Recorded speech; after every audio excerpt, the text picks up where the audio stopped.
Good day po. Today I am going to explain our prototype po. So, first of all, our prototype is a smart traffic light system.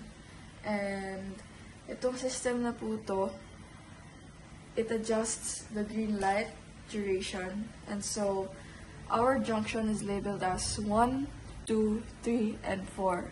So, as per said sa interview po namin last week, ang ikot po or ang rotation po ng traffic light namin para mag-green is counterclockwise. So, it starts from 1, 2, 3, and 4. Counterclockwise po yung rotation ng aming traffic light.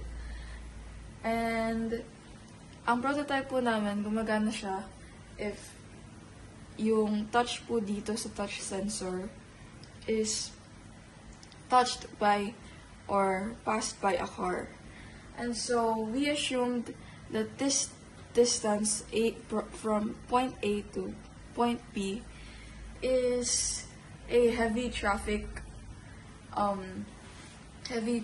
po yung point A to point B. Inassume po namin na ganun. Since this is only a prototype, ganun yung inassume namin. Kasi in reality, based sa Halang intersection, so from Halang intersection to bypass intersection, yun na yung considered as heavy traffic based sa density. And since this is only a prototype, we assume that point A